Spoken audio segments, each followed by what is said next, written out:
Thank you very much. I realize that the post-lunch sessions are likely to be a little sleepy. I wish I could acquaint you with your names and the institution where you are working. But I want to start with an observation. I belong to your tribe of principals. I started my career as a principal at the age of 26 to be the principal of First Grade College, Mahadeshwara First Grade College. Now it is a government college. It's quite young. I was a principal because I come from that region. I mean the region of the command area of Virappa. So that's where I did work for maybe 2 years or so. Then I came over to Agricultural University in Bangalore right here. Given that, the topic which I have chosen is very elusive, slippery. But I have decided to talk about this one topic because based on my experience, I would like to state a premise. The greatest problem of today is lack of motivation among students and the lack of personality that is required to meet the challenges of market-driven society and market-driven economy. They need to develop a kind of personality that would meet the requirements of today. I was sharing with the friends right there at the time of lunch my experience as a teacher at Maharajas College. ಆಗ ಮೇಷ್ಟ್ರುಗಳನ್ನ ಕಂಡ ತಕ್ಷಣ ಅವರು ಗೌರವ ಕೊಡೋದು ಅಂದ್ರೆ ತಲೆ ತೆಗೆಸಿ ಹೋಗೋದು. I don't think today you would appreciate that. On the other hand, we have reached a stage wherein ನಾವು ಮೇಷ್ಟ್ರುಗಳನ್ನೇ ಹುಡುಗರಿಗೆ ತಲೆ ತೆಗೆಸ್ಕೊಂಡು ಓಡಾಡೋ ಸ್ಥಿತಿ ಬಂದಿದೆ. I don't know why. Don't ask me why. That's a fact. So given that, what is the kind of motivation metrics which you need for the students? What are the elements of personality development? That's what I am going to talk about.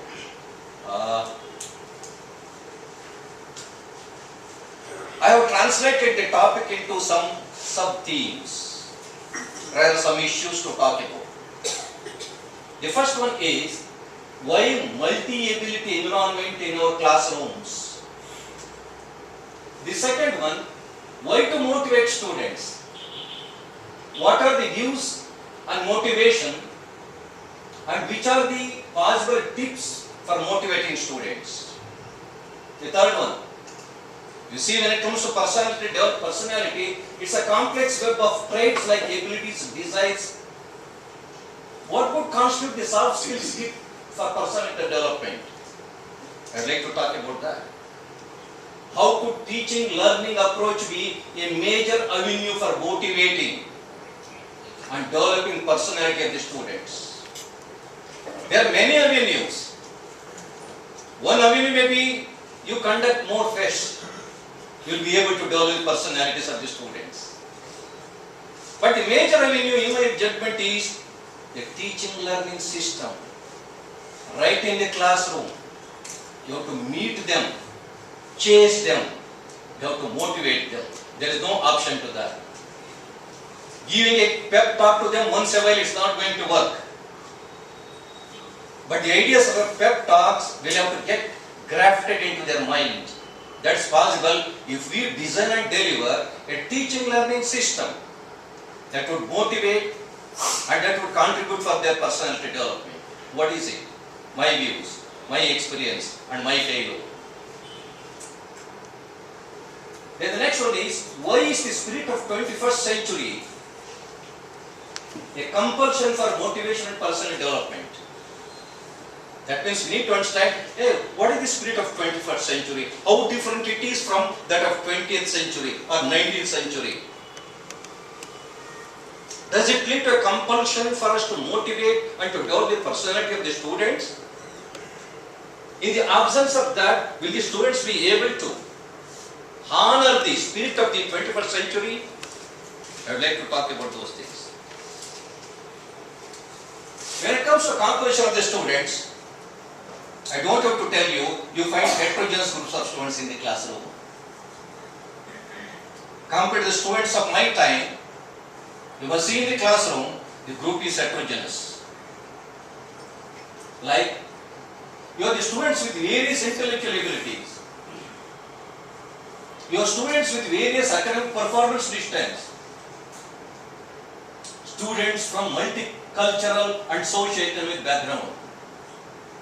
Students with socio-economic abilities and disabilities. Advantages and disadvantages. Behavioral disorders, slow learners, and speech and language disabilities. I enter the classroom and look at the students. Whether one method of teaching does it work in the classroom? One size fits all.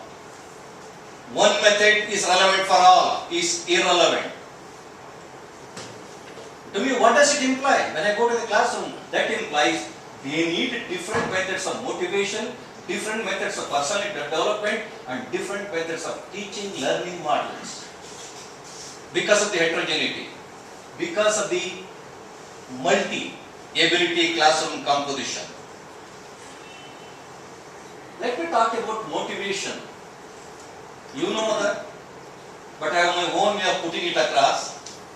Let me say it.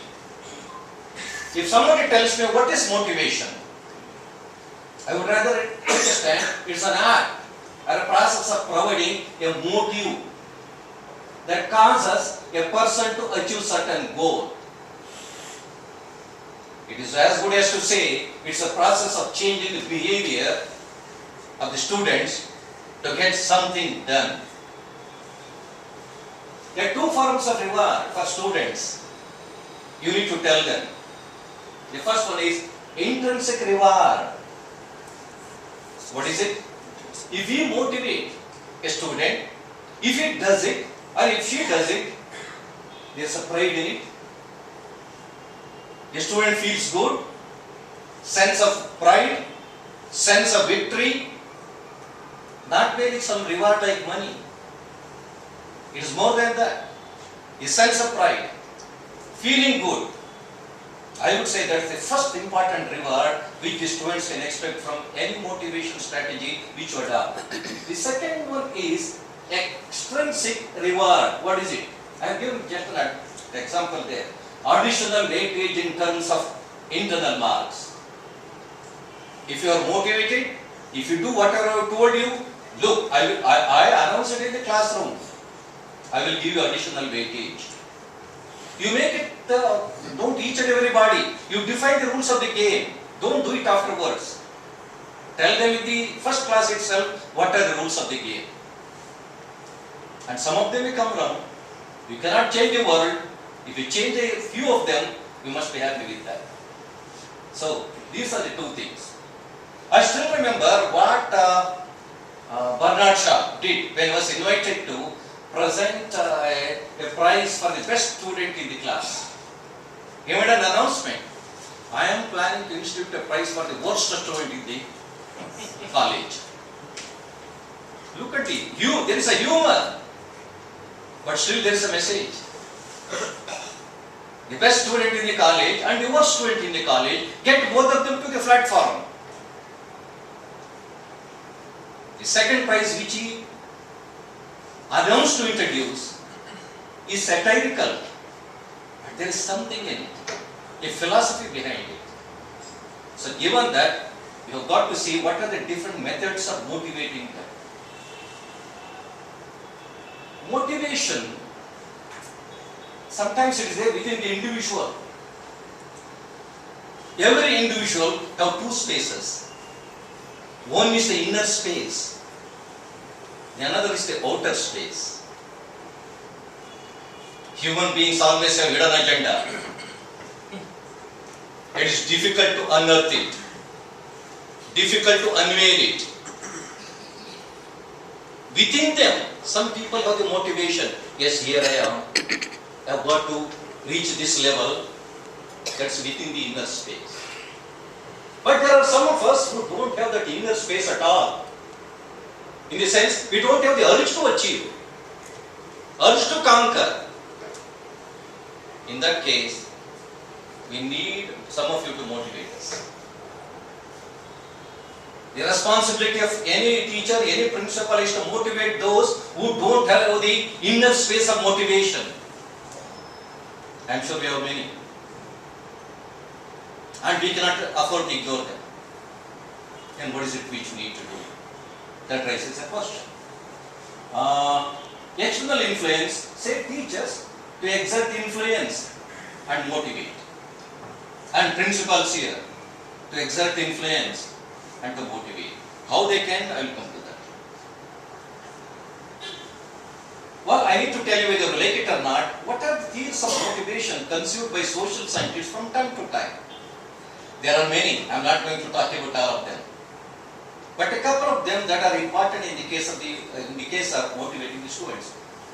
The behavioral view.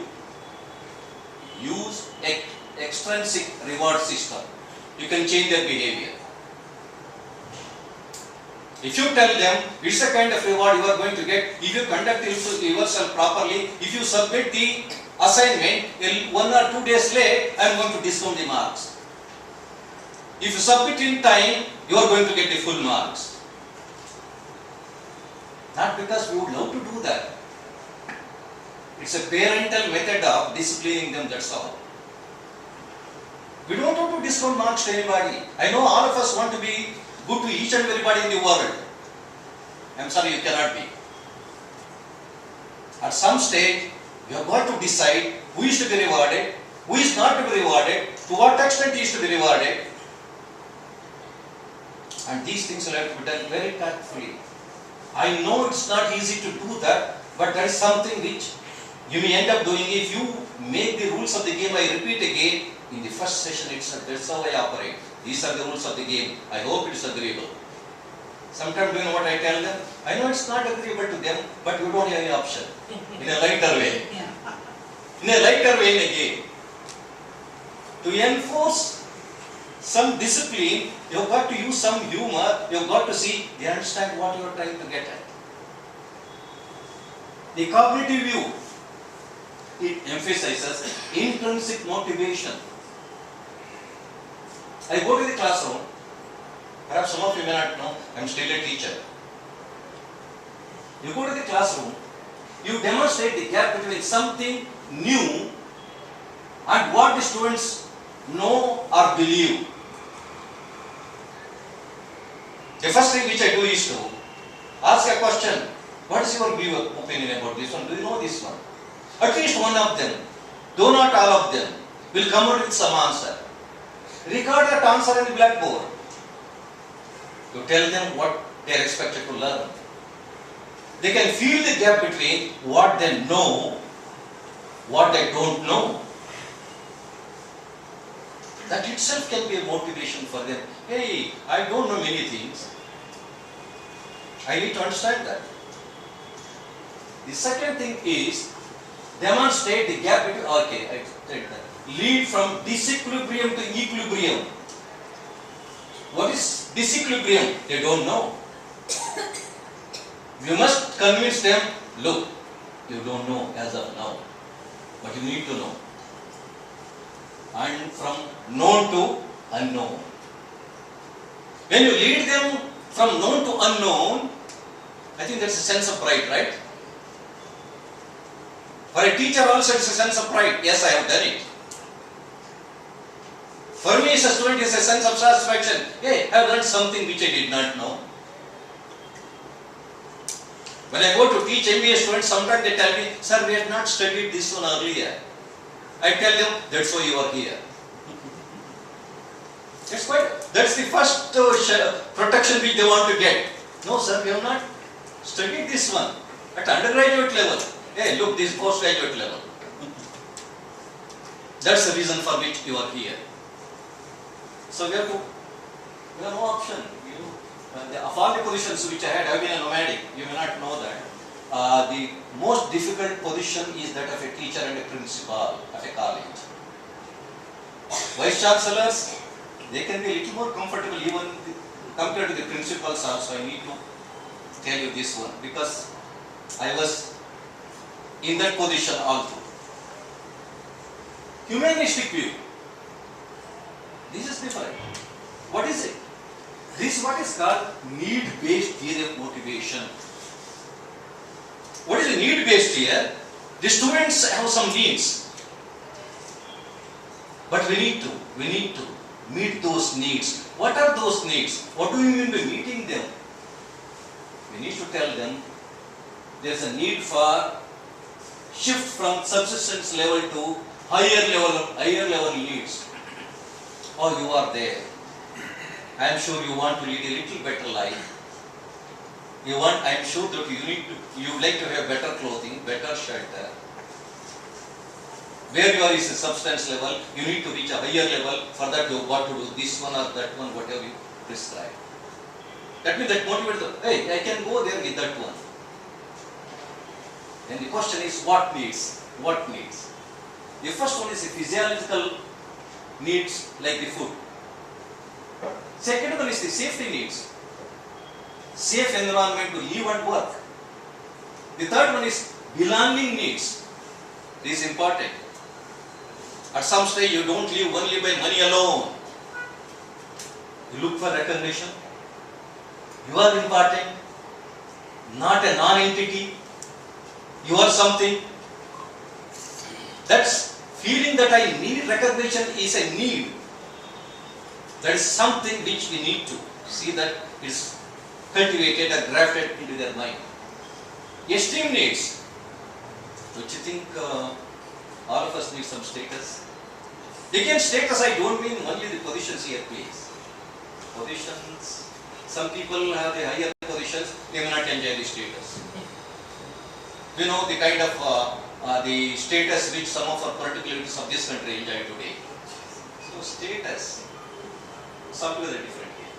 Then self-actualization, personal growth and autonomy. Self-actualization. I want to grow. I want to be autonomous. I want to see I can stand on my own. That's a need. Like the food, like the shelter, like the status. To be on my own. Not to depend on somebody else. Not to be a parasite. I am on my own. So that's what that implies satisfaction progression. Motivation to move from lower level to higher level. The needs are not innate. Food may be some kind of innate, but a better food is not something that is innate. You acquire it. How do you acquire it? You acquire it throughout your life. The needs are not permanent. The needs change. Accordingly, your motivation will have to change to meet your needs, whatever they are. So, equity view. What is it? Well, I am willing to work hard if and only if my teacher is fair. But I work hard, he is not fair. If you are fair, I think that itself could be a source of motivation. Yes, that teacher is really fair. If I work hard, if I turn out, very good project, I will get my due share. That's equity. That itself could be a source of motivation. Alright.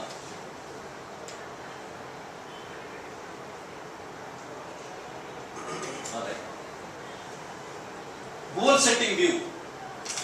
What is it? I am sure you can hear me without this. Can you? Thank you. I will use that, don't worry. So, goal setting. What is it? You have a goal. Performance accordingly. Your expectancy, equity, satisfaction, and so on. That's where you feel motivated. Motivation. A critical ingredient for wax and wane. I would like to quote you a book that was published in 1961. I am sure you know, some of you know the David McClelland's book. The Achieving Society. This was published in 1968, 61, still it's a classic. What does he talk about in that book? Why some countries are motivated to grow, others are not? He gives the example of Japan and Argentina. Luckily, he didn't give the example of India. Some individuals are motivated to grow, but some are not. Wax and wane. Why wax and wane? It is here that implies role of motivation in student performance, achievement, productivity and excellence in the world of education and in the world of work. If you find some time, please read that book, Achieving Society. You convert that into Achieving College if you want to. It doesn't matter. But you can get the message from that book. Why some are motivated, others are not? What is it that needs to be done to see you become an achieving society, you become an achieving college, you become an achieving individual? The primary motive is achievement motive. What is it? Desire to succeed in competitive situation based upon established or perceived standards of excellence. That's what it is going to be. I don't know how much of time I have. Can I take another? 15 minutes. Only 15 minutes?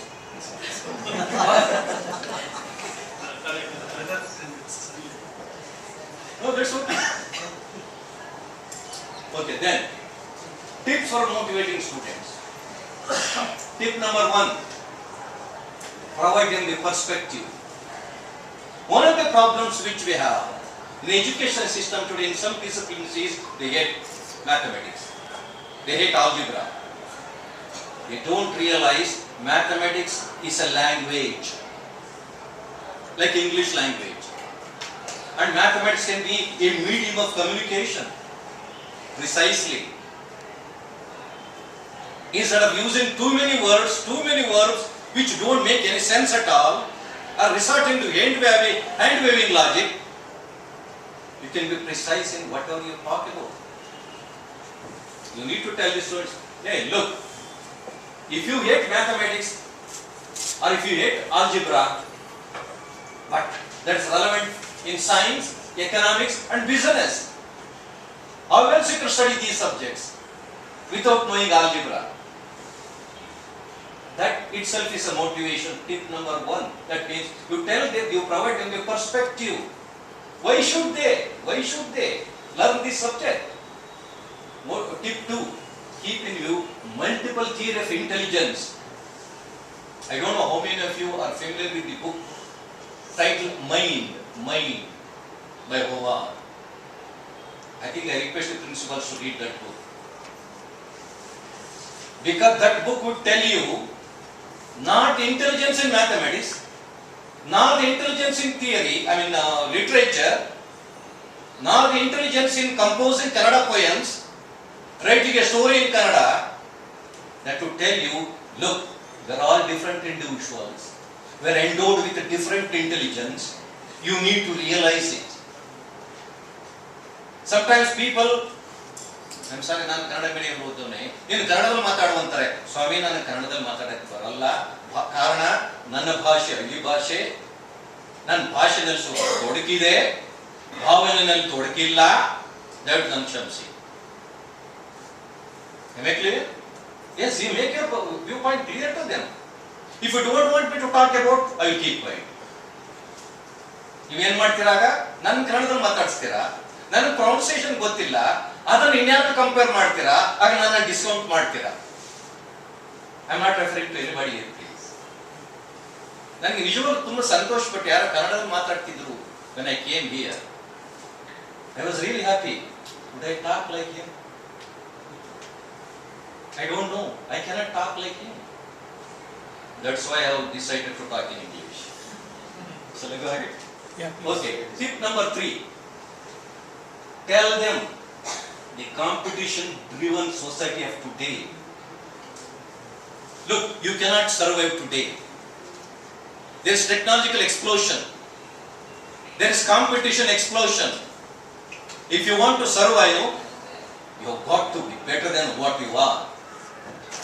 If not, you will face the problem of, Darwinism, survival. If you do not have these qualities, you cannot survive. This is not the same world which I live as a student. It's a different world altogether. You have got to face the competition if you want to survive. If you don't want to survive, don't worry, just relax. Just relax, you don't have to worry about anything. Then, tip number 4, I think we need to support the students with help. The reason is heterogeneous groups of students. They come from different backgrounds. Some of you are bright, but some of us are dull. Because of, I don't tell you the reasons for it, but some of us are dull, but we are in the same classroom. Give me a chance to learn. Tell me the kind of things which I can understand, the way in which I can understand, not the way in which you want. I am not bright, you are bright. But your methodology of motivating the bright student will be different from those of motivating me. I am not bright, but give me a chance. They may not say that in that tone, they are making an appeal to you. That's a silent appeal.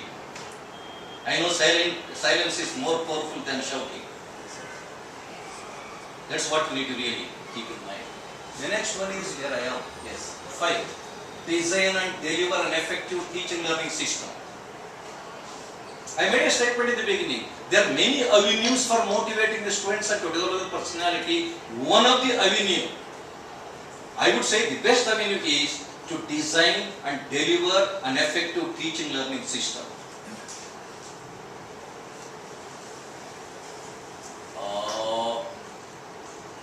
Yes. Alright. What are the soft skill kit for personality development? What do you mean personality? Personality is a web of desires and abilities. Sometimes it's difficult to tear out old traits and insert new ones. It's quite a tough job. That's why some people like you are in charge of developing their personality. It's not easy, but you have to do it, whether we like it or not. The personal traits of person generation, this is something which I need to tell you quickly. Think of my own generation. People say before 1946, pre-independence day generation. I belong to that generation. This generation could be called a silent generation. Do you think the students of today are the same kind of students they have? They are not a silent generation at all. You need to understand who they are, what they are. Do they belong to silent generation of pre-independence? They are not. If you just understand the present day students, they are multitaskers, they are working teams, they are optimistic and confident, most of them are achievement oriented.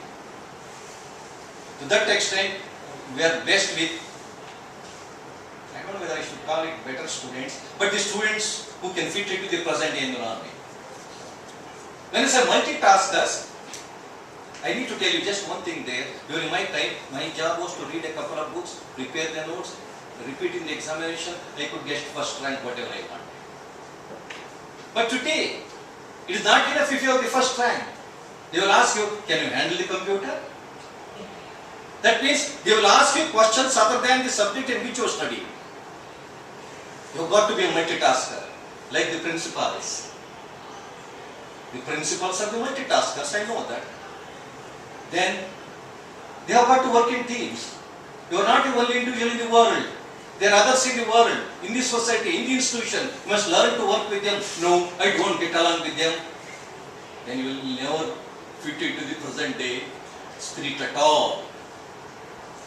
Optimistic and calm. You must see some of them, how optimistic they are. I think they are much more than optimistic than the teachers themselves. Because of their optimism and confidence, some of us are likely to lose the confidence in the class. I am sure that has happened, I know all that. Because they are very bright, You have been exposed to a different world altogether compared to my exposure. So we have the real problem. That's exactly the point which I am trying to make. Soft skills, I am sure somebody had talked about that, right? So I am not going to talk about them. Here is a list. You may want to get a copy of my presentation. That's available, that's free. No copyright or patent in there. You get all these things. Okay? Because he set a deadline. That means I have another 15 minutes. 20, another 20. Yeah, I will be able to take care of that. Then how we can use the teaching learning approach to motivation and personality development? I made a very strong statement in the beginning. I want to motivate and develop their personality within the classroom during my course, during my subject. That will have to be done by each and every teacher. The one motivation which I have been able to be convinced is a great education psychologist named Bateson. Bateson talks about 3 categories of learning. Learning level 1, stimulus and response. I teach you this topic, I give the notes also, you repeat that, I will give you marks. Am I clear?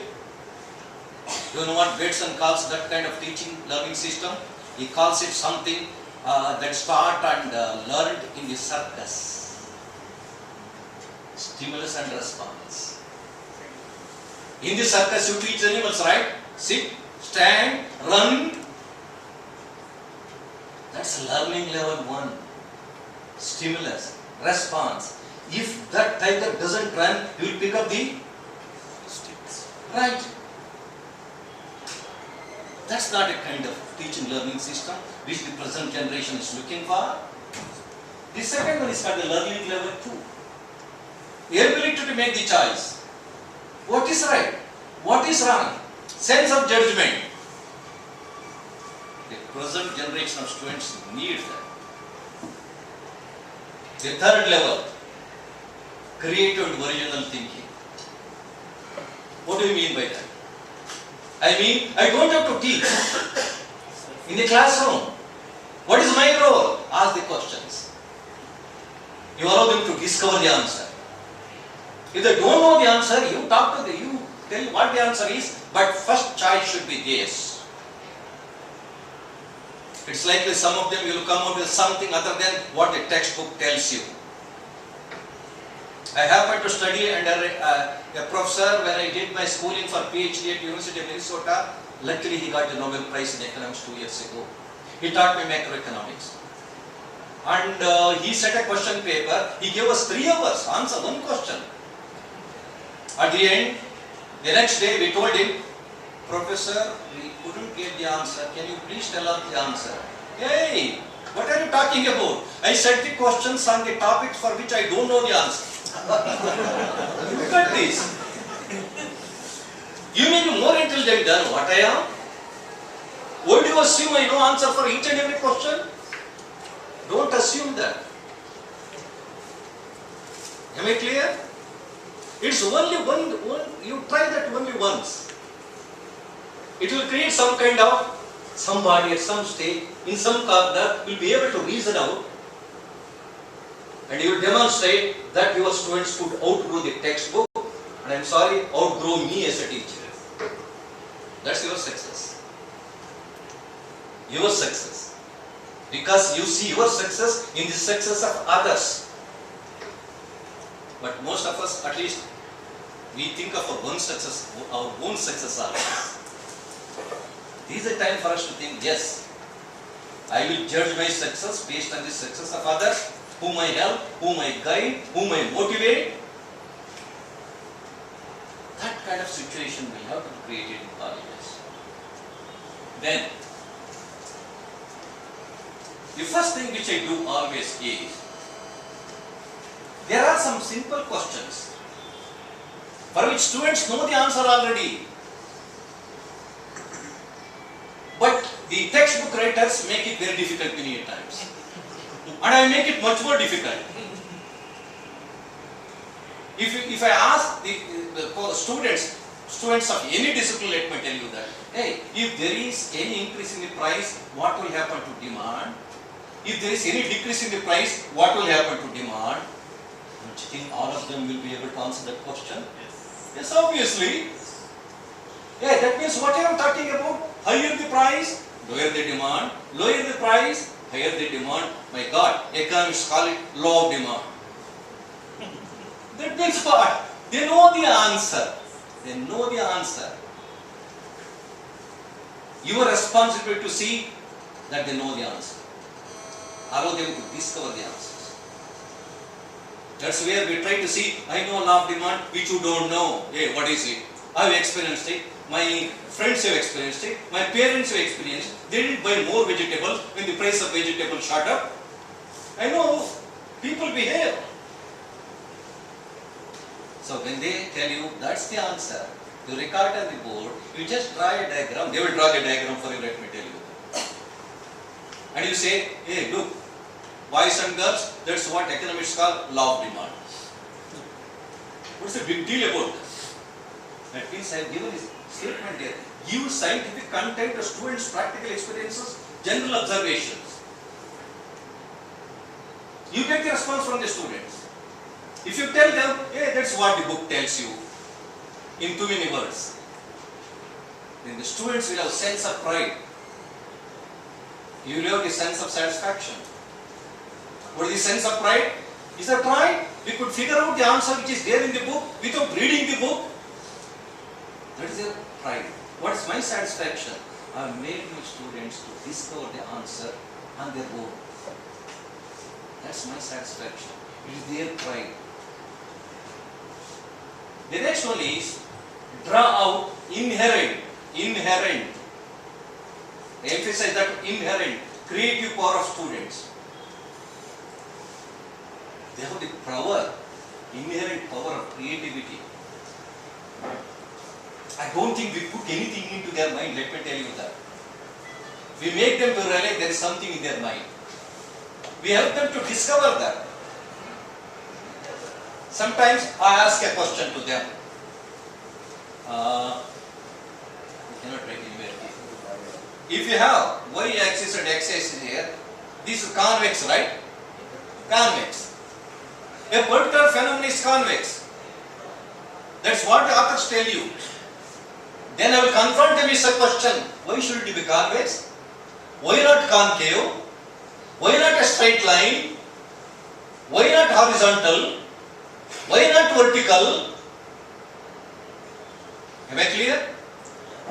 At least one of them or some of them will be able to give you convincing answer.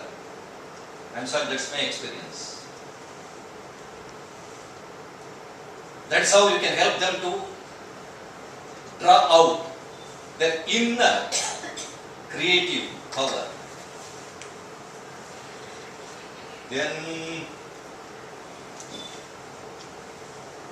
I have started teaching some class only by displaying some numbers. I just display numbers to them. Yeah, what sense you can find from here?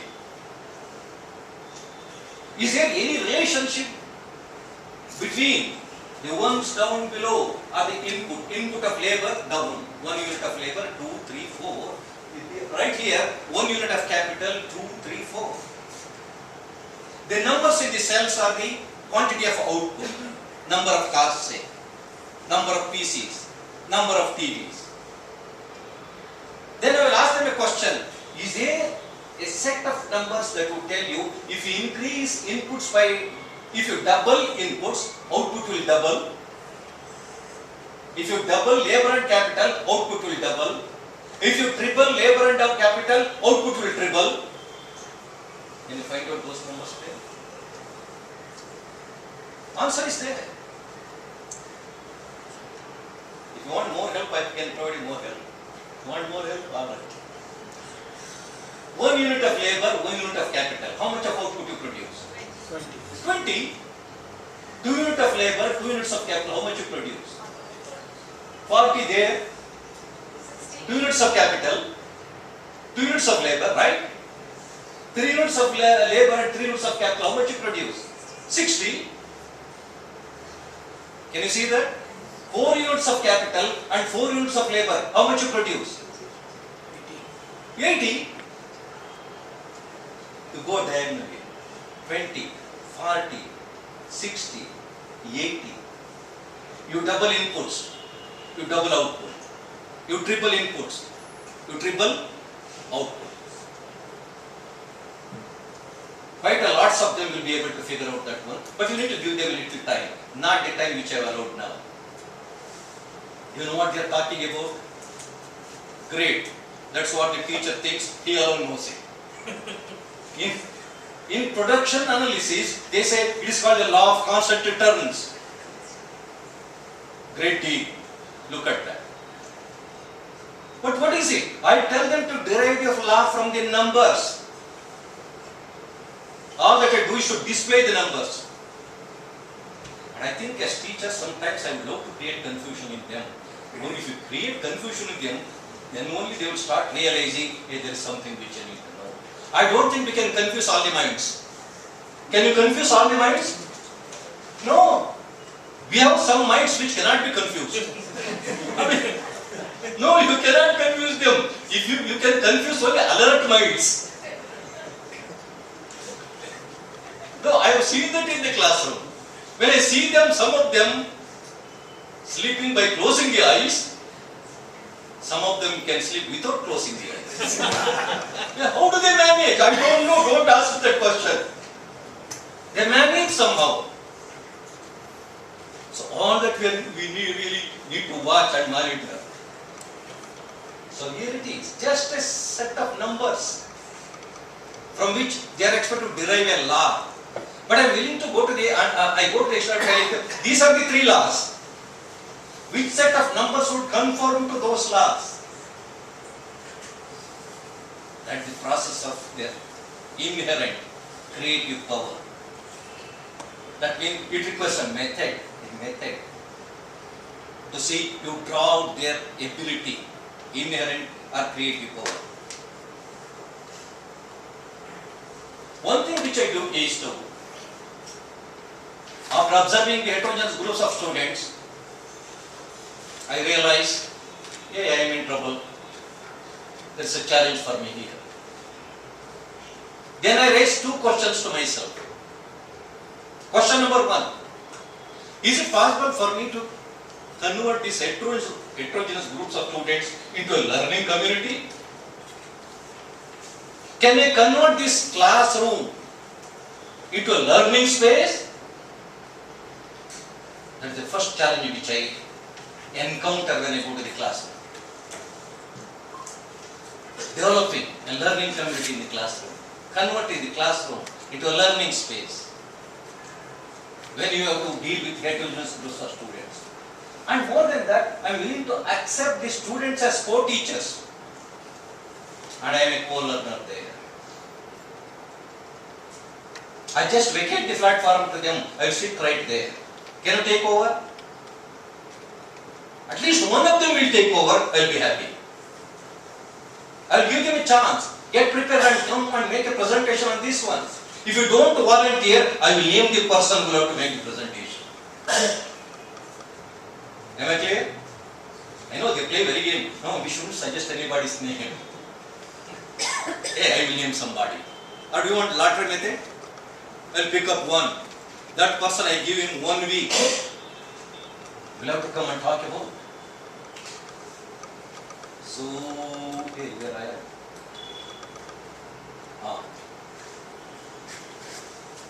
I always would love to go for, I'm sorry I'm not doing it here, lecture to discussion method. That's a teaching in partnership mode. I told you, I am a co-learner there, he is a co-teacher there. It's a partnership in teaching learning. Teaching learning is a system, right? It needs an orchestra. Orchestration of efforts. And the teachers and the students. So there are 3 cornerstones of discussion method which I follow. My language looks, my voice looks like autocratic. It's very democratic. I tell them, hey, some of you may keep scared of my voice. but I cannot talk in musical voice. That's my voice. I don't want to change it. You can take it for granted. I am democratic, not autocratic. The second thing is, you've got to shift in focus of attention from coverage of the syllabus. We know how to cover the syllabus, right? You know the meaning of the word covering? That is possible. But it should be something more than that. Something more than that. What is it? What is important? How do you conduct the classroom? What is the process which you follow? What is the learning climate which you create? These are more important than covering the syllabus. Knowledge of subject matter alone to listening, questioning and responding. Put them on. Chase them. That's inevitable nowadays. I'm sorry, if you permit me, I need to tell the taxi driver where to stand. Excuse me. Nowadays, it's not a question of covering the syllabus, it's more than that. Subject matter alone too. Alone. Covering the syllabus is one thing. Talking about the subject is something else. Drawing from other subjects, relating to the subject which you teach is something different. I don't know how many of you have studied the Tao of physics. Tao of physics. It sounds like a book on physics, right? It is not. It is not. In the sense, he compares, thermodynamics, right? Some of you, though not all of you. He compares the thermodynamics to dance of Shiva. That's a great book. I really want the principals to read it. Tao of physics. And he is a Westerner. I think he has understood Sanskrit much better than all of us here. Who is the author, sir? Author? Author. Okay, let me tell you. Just 1 minute. I think I am getting old now.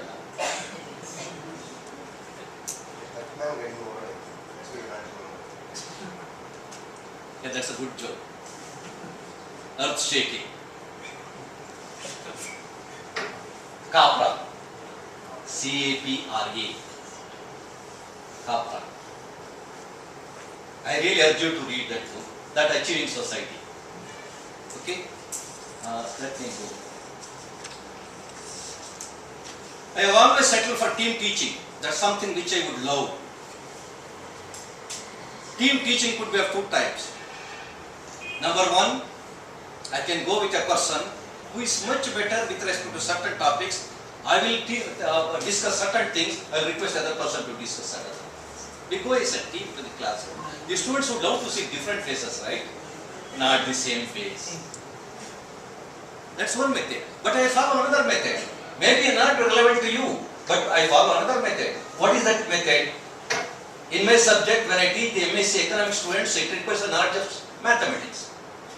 I know mathematics to some extent, but I cannot be that proficient. Then I go with him. I tell him, hey, you derive this expression, make it intelligible to them. You stop at a point, you cannot do anything more than that. You stop there, I will take over. Then I will extract economics from that mathematical equation. It's an intellectual excitement for both the students and the teachers. That's how I do that.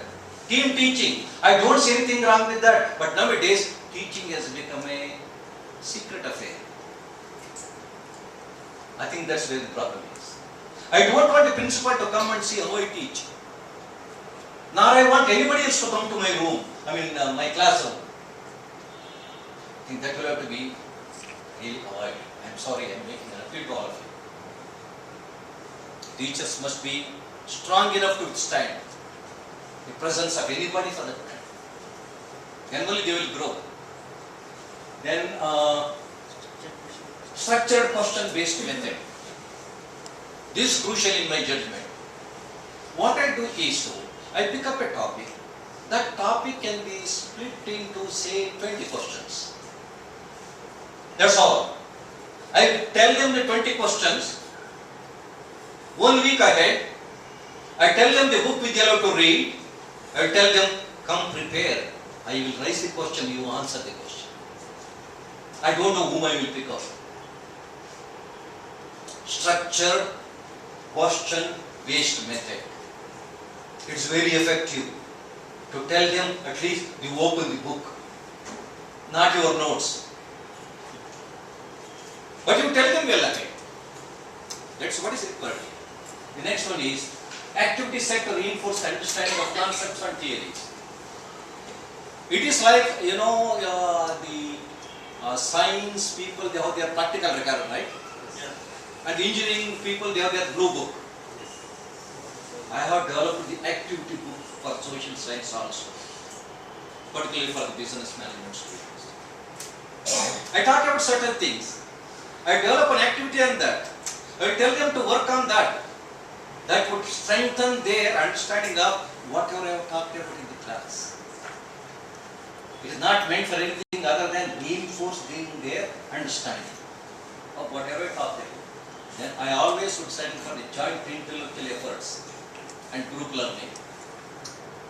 If somebody student asks me a question, sir, what is this one? If I don't know, then I will take the student to library during the convenient time to both of us. We will search for the answer. I go with the students, come on, let's go find out what the answer is. Don't expect me to answer each and every question which you pose to me. I am not expected to answer for each and every question. Let's find out. I think they have got to admit that itself is a source of motivation for them. Intellectual polarization in the classroom and specific issues. You understand the word polarization, right? Not political polarization. Intellectual polarization. I ask them a very simple question which all of them can understand.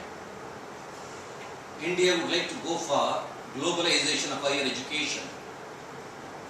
There will be colleges and universities owned by the foreigners in this country, in this state. Your opinion, then the class gets divided. Some of them would like to say, yes sir, we want the foreign institutions here. We want to see the white faces. Some of them will say, no sir, we don't want it because our culture, what culture I don't know, will get affected. Am I clear? You create intellectual polarization in the classroom on topics like this. It doesn't have to be this topic, please. The last one is, this I tried with the Manipal University students. Some students were very good. Some students are not that good. I did request the good students, they stay in the same hostel. Hey, can you work with 2 to 3 of them? Can we explain to them? They said yes. It's a pride to them. Oh, that means I know it. He doesn't know it. I am willing to teach it. Pairing the students. The less gifted and more gifted is the best method which you can think of. But the less gifted one should admit they are less gifted. There is no option to that. If they want to become more gifted in course of time. I have just another 5 minutes, right? This is the last one here. I had a chance to read an article, title is Under the Microscope. Focal points for the present age. I quote, we live in a world of high velocity change. You agree with that? Yes. Hey, 10, 15 years, 20 years, what a change that has taken place in this country. Change will ruthlessly destroy institutions and people who cannot or will not adopt. It's a world where today's winner will be tomorrow's nobody. To survive, we must think differently and prepare to jettison old habits and mindsets. If you do not change, adapt or die. Die, I don't mean physical death. You are nobody. You are a non-entity. You are a non-entity. If the students do not get admission elsewhere, you will come to my institution. You are a non-entity. Adopt or die.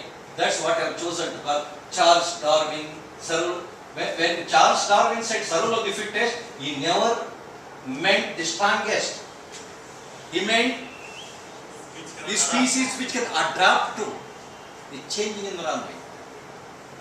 So, all of us, including principals, will have to see that our institutions are adapted to a new environment. If not, our institution will become nobody. It will be a non-entity. I have no option but to share with you. When I was there as a principal, sometime Mahadeshwar College, there were thousands of students in the college. Today hardly there are hundreds. The reason, they have started some other private college which is really good. The students have deserted that college. That college has become a non-entity. Within Bangalore, there was a college at some stage, I don't want to name it, a top class institution in Bangalore. Today it is not. It was a winner yesterday, but not today. Not today.